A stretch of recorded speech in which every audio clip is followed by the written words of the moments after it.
Supreme court ने उनकी ज़मानत की एप्लीकेशन पर नोटिस जारी किया है फेडरल इन्वेस्टिगेटिंग एजेंसी को, स्टेट को, और ये बहुत जल्द अब ये post arrest bell Imran Khan साहब की, ये टेकअप होगी शाह महमूद कुरैशी साहब की भी बेल बहुत जल्द इसी हफ्ते, वो भी हम उम्मीद करते हैं कि वो साथ क्लब होके इन दोनों पिटिशन्स का फैसला, फॉर्मर प्राइम मिनिस्टर का और फॉर्मर फॉरेन मिनिस्टर की पोस्ट अरेस्ट बेल एप्लीकेशन का फैसला बहुत जल्द इंशाल्लाह सुप्रीम कोर्ट से मुतवक्किल है। देखिए, आज इमरान खान साहब की साइफर के मुकदमे में इस्लामाबाद हाई कोर्ट से जमानत खारिज होने के बाद आज सुप्रीम कोर्ट में बाकायदा समाअत उनकी पोस्ट अरेस्ट बेल एप्लीकेशन पे 3 रुकनी बेंच ने आज उस पर कार्रवाई की, और ये मिस्टर जस्टिस सरदार तारिक मसूद साहब की नुमाइंदगी उनकी हेड ऑफ द बेंच, उन्होंने इस केस पे आज समाअत की। आज काफ़ी तफसीली कार्रवाई हुई, नोटिस स्टेज पर FIR पढ़ी गई, ऑफिशियल सीक्रेट्स एक्ट का कानून पढ़ा गया, जुर्म का इतलाक पढ़ा गया, और साथ ही साथ ये देखा गया कि हमारी मेन ग्राउंड्स क्या हैं। जो तमाम आज मेन ग्राउंड्स हमने रेज की, वो तमाम ग्राउंड्स आज ऑर्डर का हिस्सा बनी हैं कि किन ग्राउंड्स पे इमरान खान साहब जमानत के मुस्तहिक हैं, और ये मेला फिदे और ये अल्टीरियर मोटिव है। इमरान खान साहब के खिलाफ जो मुकदमा है वो पॉलिटिकल विक्टिमाइजेशन की एक ऑफशूट है। फेडरल इन्वेस्टिगेटिंग एजेंसी जिसका काम ही नहीं था इस FIR को रजिस्टर करवाना, ये बेंच ने आज बात नोट की नोटिस में कि ये मिनिस्ट्री ऑफ फॉरेन अफेयर्स का लोकस स्टेंडाई था, ये उनका केस बनता था जिसको मिनिस्ट्री ऑफ इंटीरियर ने ये केस रजिस्टर करवाया। इसमें इतना अरसा ताख़ीर इस केस को रजिस्टर कराने में, तकरीबन 1 साल की ये बात होती गई। ऑफिशियल सीक्रेट्स एक्ट का इतलाक कैसे होता है और ये कैसे डिटरमिन किया जा सकता है मैच्योर स्टेज पर इमरान खान साहब का केस या सजाए मौत का केस है या उम्र कैद का केस है, जबकि उसी कानून के अंदर एक और कैटेगरी है जुर्म की जिसको बेलेबल ऑफेंस कहा जाता है, और 2 साल की या सिर्फ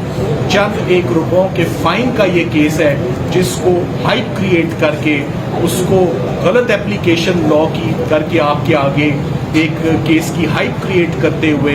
गलत उसकी प्रोसिक्यूशन जो है की जा रही है। साथ ही साथ आज बेंच ने ये नोट किया कि जो कस्टोडियन है जिसके पास जो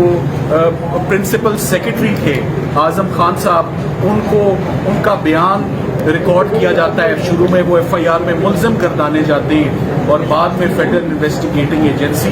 मेला फिदे से उन्हीं को मुल्ज़िम का स्टेटस उनका चेंज करके उनको गवाह बना देती है और उनका 164 का बयान रिकॉर्ड कर देती है। जबकि याद रहे कि आजम खान साहब अगवा हो गए और वो बहुत दिन तक गायब रहे। उनके घर वालों ने एक FIR रजिस्टर करवाई थी, इस्लामाबाद हाई कोर्ट में हेबियस कॉर्पस की पिटिशन हुई और फिर वो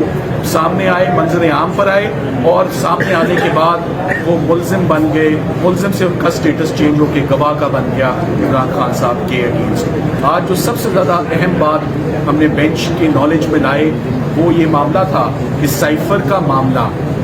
एक तो इमरान खान साहब ने कभी उसके कंटेंट्स पब्लिक के साथ शेयर नहीं किए, और ये मामला नेशनल सिक्योरिटी कमेटी की मीटिंग में ये मामला रखा गया। 33 दिन तक इमरान खान साहब वज़ीर आज़म रहे, 33 दिन तक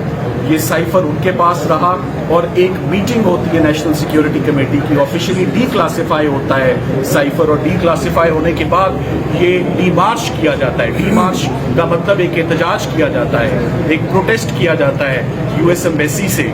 कि ये अनडिप्लोमेटिक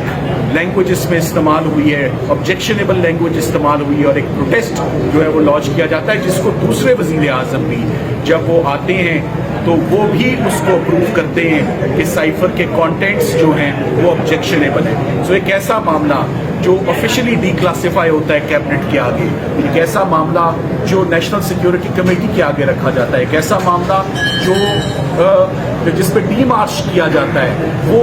फिर किस तरह एक FIR का हिस्सा बन सकता है। ये तो क्लियरली पाकिस्तान के अंदरूनी मामलात में मदाखलत थी, ना कि साइफर केस और ये ऑफिशियल सीक्रेट एक्ट तो उन लोगों के लिए जो दुश्मन मुल्क के साथ पाकिस्तान का कोई सीक्रेट शेयर करते हैं। तो ऐसी कोई भी चीज़ इस FIR में नहीं है। ये आपके इल्म में ऑलरेडी ये जो जेल ट्रायल हो रहा था जो बड़ी तेजी से ट्रायल हो रहा था वो कल रुक चुका है, तमाम एविडेंस रिवर्स हो चुका है, तमाम चार्ज भी दोबारा फ्रेम होगा अगर होगा, और एविडेंस भी दोबारा रिकॉर्ड होगी अगर होगी। फॉर द टाइम भी आज सुप्रीम कोर्ट ने उनकी जमानत की एप्लीकेशन पर नोटिस जारी किया है फेडरल इन्वेस्टिगेटिंग एजेंसी को, स्टेट को, और ये बहुत जल्द अब ये